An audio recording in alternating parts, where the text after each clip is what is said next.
Ter Stegen's attitude in preseason is raising serious questions, and some fans think he's hurting the team. Is this really the start of a goalkeeper war at Barca? Let's break it down.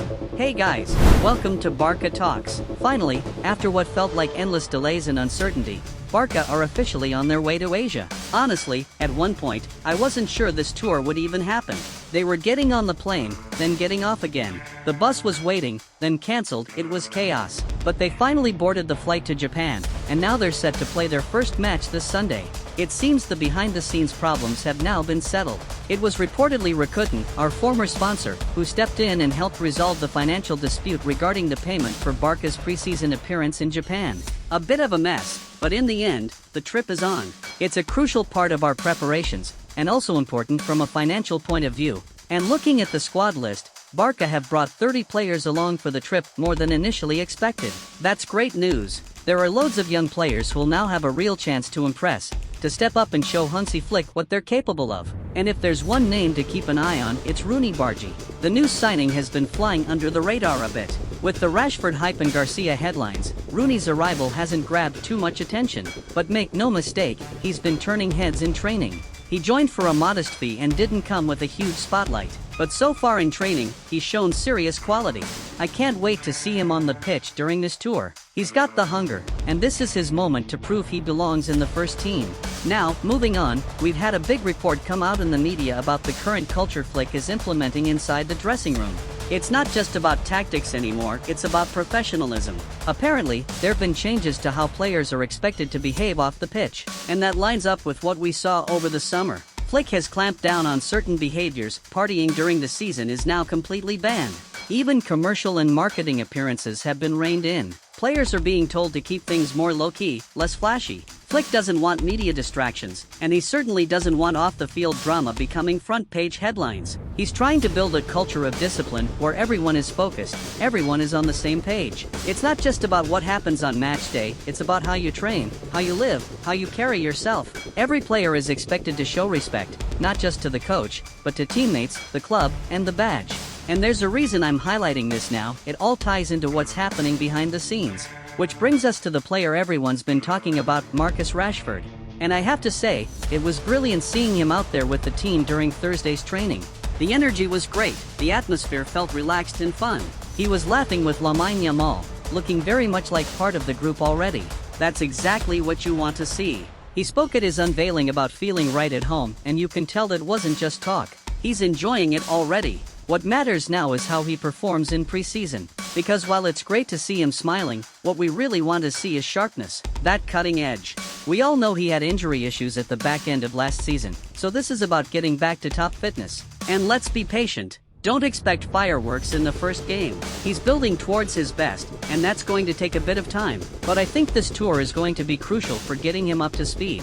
And what people sometimes forget, Rashford is 27. That's experienced. That's someone who's been through top-level football with club and country.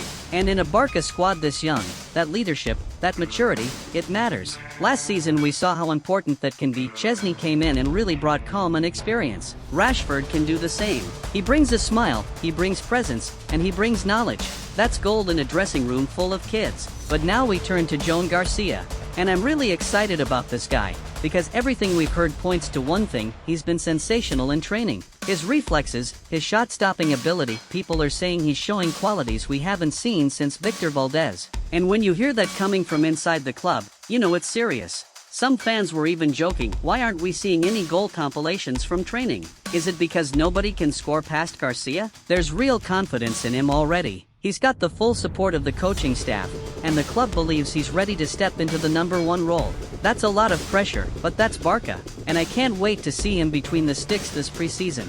Now, let's get to the controversy, because we have to talk about Ter Stegen. This situation is spiraling fast. We all knew there were doubts about his future. We all knew he was debating surgery. It's been lingering for weeks, and finally, he made his decision. He told the club he's going to have back surgery, and that's his choice. Barca respected that. They said okay, let's release a joint statement explaining the situation, giving the fans an update, as we always do. But instead of that happening, Ter Stegen rushed out his own statement, before the club could say anything. And what stood out? He went out of his way to say, I'll be out for 3 months. 3 Not "I don't know." Not "we'll see how it goes." No, he gave a specific timeline. And that was no accident. He wanted that number out there, because if the club want to recover 80% of his salary while he's injured to help with player registrations, it has to be a 4-month absence. Anything less, and Barca get nothing. So by saying 3 months, Ter Stegen is making sure the club can't use his wages. They can't sign players. And for what? He still gets paid. None of this affects him. It's petty. It's calculated. It's selfish. And this is from a club captain. A player who should be setting the standard for professionalism. Instead, he's actively hurting the club. All because he's angry that Barca signed a new keeper. We've seen this attitude before. He wasn't happy about Chesney. He thought he could just walk back into the team after injury. He refused to speak at the end of season celebrations. This isn't new, but it's now reached a point where it cannot be tolerated. Flick wants to strip him of the captaincy. The board agrees. This is a decision that everyone at the club stands behind. And honestly, it's the right one. Barca legends of the past stepped aside when the time was right. They understood that the club is bigger than the individual. Ter Stegen clearly doesn't. And if he stays?